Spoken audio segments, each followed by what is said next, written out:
In this first position, Felix and his opponent were approaching the time control, and he played the move King G1, followed by King G2, and his opponent gave another check on B2. And you might expect now, given that his opponent significantly outrated him and was a grandmaster, that during the side note before the time control, Felix would be happy with a draw. But this was not the case, and instead he went for a very, very interesting move sequence. Well, you can say on the one hand, it's natural to play on here for white, but because you're an exchange up and a pawn up. But on the other hand, for the king, does not feel entirely comfortable, because after King G3, Bishop C7, you don't have any immediate checks. Granted, you can go Queen G5 and now threaten Queen F6 and so on, but this allows Felix's opponent to take on C3 with check. And now Felix continues his king march with king to H4. Strong move, and probably the only move which wins in the position. And after Bishop C8, now he probably still would have the option of going Queen F6, Queen G5, and give further checks and make a draw, but instead he again just chose to go E6 and finally find a safe haven for the king on H5. A very nice motive. The king is running towards the enemy king, and it reminds me a little bit of Short's game, which is quite famous for the king march to H6. After the move Queen D1 check, this king march would have been completed. The game finished with Queen F2, but now Felix played a nice discovered attack on the queen, forcing the queen to either take the rook, in which case Queen F6, Queen F7, Queen F8 is made, or going back with the queen, and now he just went Rook A8. The queen only has one more check on E8, but after King G4, white simply has too many threats, and the game finished with Bishop D6, Queen F6, and now the knight also jumps into action. And after Bishop F8, Queen F7 check. I think there were also other options here of directly mating black's king, but Queen F7 just wins another piece, and his opponent resigned. So very nice attacking game and very nice maneuver to run with the king from G1 to H6.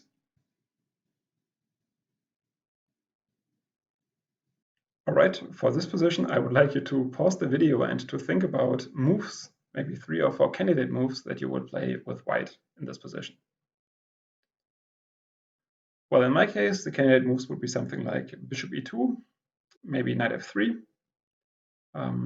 maybe just Queen D2, and on a very adventurous day, maybe H4. If I was forced to give another move, maybe I would give the move Rook C1. But the funny thing about the position and about this game is that Rudolf didn't play any of these moves. Instead, he went for a completely crazy option.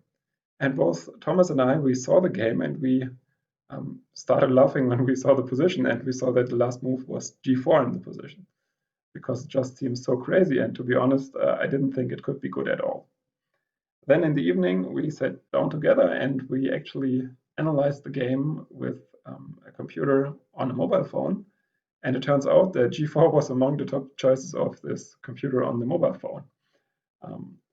Well, further scrutiny with a computer that runs on a higher powered device shows that G4 is not the strongest move in the position, but it's still amazing, and it's also extremely creative, especially the reason that Rudolf gave for playing this move. So he said that if you go for another move, like for instance Knight F3, maybe black is going to go F5 at some point.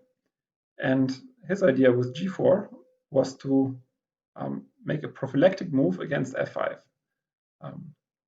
Yeah, very, very interesting. And actually, G4 would even be a very strong move, even on a measured by a higher powered computer, if it wasn't for the reply by black, which could be now C5.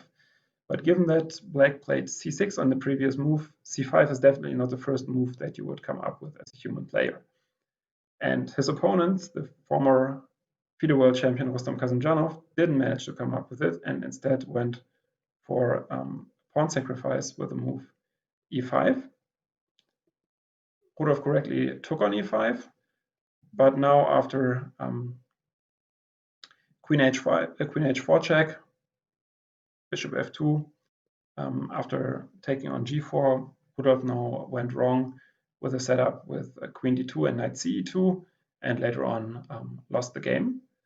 But this does not mean that the concept is not amazing. And what he could have done here is, for instance, either to go for knight ge2 and then really to go for a very, very sharp battle, and probably white might even be better in that position, or to choose a more quiet road, which is maybe what I would have done here. Takes, and maybe bishop e2, takes, and still, I mean, white's center is solid, and I guess white should be slightly better. So very amazing concept for me personally, the move of the tournament, this move, g4, played by Rudolf.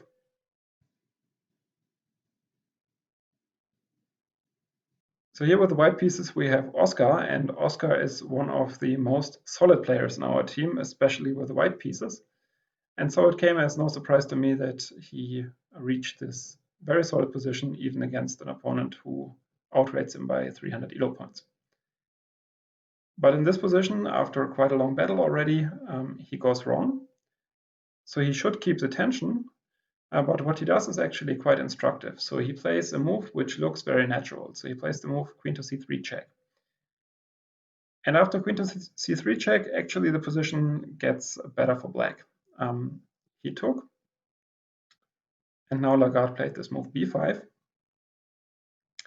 And even if you see this at first glance, you would think, okay, they are bishops of opposite colors, and this should be a fairly easy draw for white. But I think this is not the case, and white really has to work hard here to get a draw. What Oscar did is pretty natural. He just played the move a3. But now Lagarde countered this with a5. And now you can already see threats of b4. Yeah, that might be quite unpleasant to face. So therefore, Oscar decided to go rook to b3. Maybe that's not the best option, because after going rook to b3, you might not be able to go cb at some point. But on the other hand, rook b3 looks pretty logical, but black just has rook b6. And now still you can't take on b5, and this opposition of the rooks on the b file seems to favor black. And I think now with f4 he goes further in the wrong direction, as after a4 he now has to remove this rook, and this was just a little bit of a loss of time. And after rook f3, f5, now black is very calm, and at some point will go either b takes c or b4, and there is a lot of pressure on white here. So especially as the time control was approaching also here, there was a lot of pressure here, and Oscar now followed it up with a natural sequence, trying to exchange pawns to try to get a draw. But it turns out that even this is not so easy, because Lagarde found the following sequence: takes, and rook d4, after which the f4 pawn falls, and I will show you the rest of the game quickly. Takes, and now he can just take on a3, and is 2 pawns up.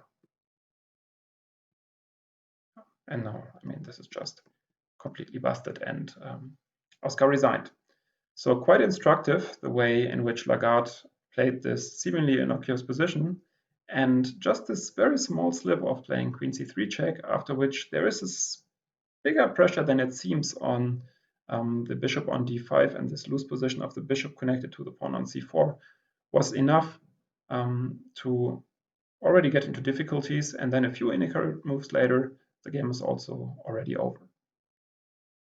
Quite instructive. Thanks for Oscar also to suggest me to include this game which he lost. So in return, I will also include a game which he won, and this is a game against Günther Beikert. And I think in this position, Beikert should just play bishop takes d6, and the position would be probably around equal. Maybe it's still slightly better for white, but it's nothing special. Instead, he went for queen takes d6, but now bishop a3, very beautiful motive. If you take on a3, then just queen e4 decides the day because you lose the rook on a8. So Beikert went for queen d5. Yeah, now c4 comes, get a lot of moves with tempo, and after queen f5, again to avoid potential queen e3, Oskar just took, and now you can see that the position is drastically in white's favor. Black tried to survive by tactical means, but Oskar finished it off in style, so now d5, and the point is that you can't castle because of bishop e7, and therefore Beikert tried this swindle with rook d8, but now after takes, rook d1 check, you basically force the following sequence of moves, and now rook d7, very beautifully executed and correctly calculated. The king runs further, and now maybe you can again pause the video and try to find the last move of the game for white. And well, it's the move rook to b1, which aims at either rook b5 or rook d5 mate, and you cannot stop both threats at the same time, and therefore Beikert resigned. I mean, of course, this was a pretty big mistake in the opening by his opponent, but I really like the way, the very, very direct way of converting this advantage by Oskar.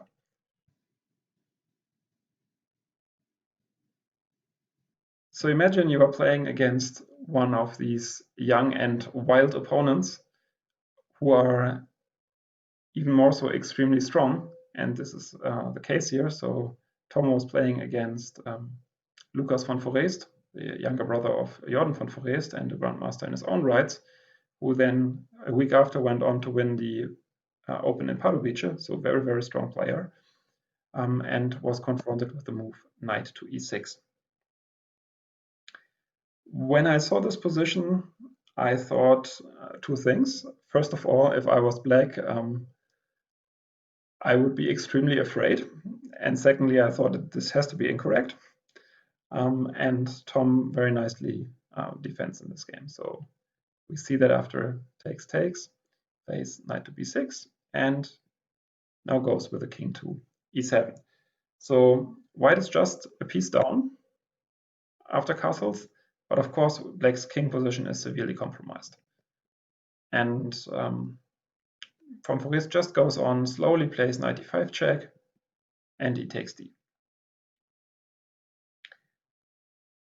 Yeah, and here you should, as black, again talk to your pieces, and I think this is what Tom did. And you see that this guy on f8 doesn't really feel that well at this point, and also this rook is not in place, so he decided to remove the king with the idea of playing bishop e7,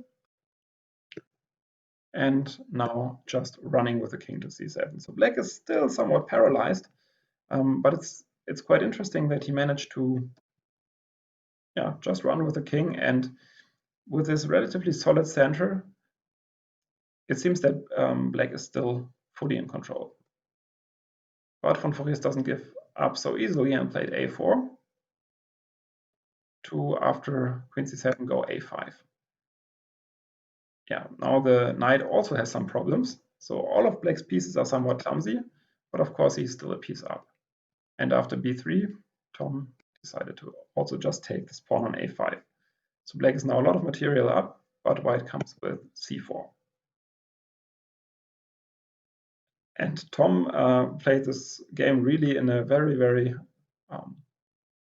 cold-hearted fashion and just took off everything. So he went knight e7 and also now even took off this pawn on c5, giving back one piece. But after rook f8, black now gets counterplay via knight b3. And I think at this point, bishop d8, I will not show you the entire game, but at this point now it becomes clear that black's position is consolidated and he's still 3 pawns up for almost no counterplay. And therefore, a few moves later, von Foreest resigned. yeah, very, very nice defense against this scary looking attack, which was not fully correct, but it's still a very, very decent performance to show it over the board that this was not correct, especially against such a good attacking player as Lukas von Foreest.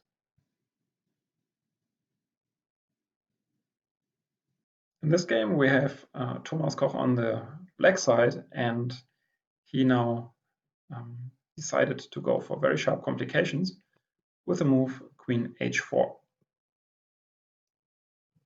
So I was thinking, okay, what's he going to do after e5? Because it seems that d takes e runs into d6, and now you get trouble along different diagonals. Everything is hanging suddenly. So after e5, he just decided to go knight takes f4, e takes d, and knight g2. Yeah, at this point, white's rook on e1 is hanging, but the knight on c7 is also hanging. So white just took back on g2, and now if the knight moves, it seems that white is decently in control. So here the blow of the game came, and yeah, very nice move, rook f6, with the idea that after d takes c7, Thomas would play rook to g6. And yeah, either white gives up the f2 knight, or after king f3, rook g3, white loses the queen. Actually, this is even mate. Great. So even better than that. I didn't see that the bishop controls e2. So therefore, Bogner decided to go queen f3. But now just rook takes d6. Again, to try to complicate the game with bishop f4 and now bishop b7. Putting this bishop to best use using this long diagonal and hitting the queen and the king. Rook d1, but now again just renewing the threat bishop to d4, renewing the threat of bishop takes d5, and white cannot avoid material losses here and decided to give up an exchange and go for bishop d6. And now after bishop d5, black wins the queen, and after takes, yeah, black is just a lot of material up. In fact, 3 pawns and a queen against 3 minor pieces. During the game, the conversion of this advantage turned out to be more difficult than what I would have expected. I mean, black's king is still somewhat insecure, and in the end, Bogner even managed to bring the game to a drawn outcome. But this takes nothing away from this beautiful sequence that Thomas played to win his queen. Well, thanks a lot for watching this video, and see you next time. When you have stress, play chess. When you fall on your ass, play chess for a real deal, for Christian C.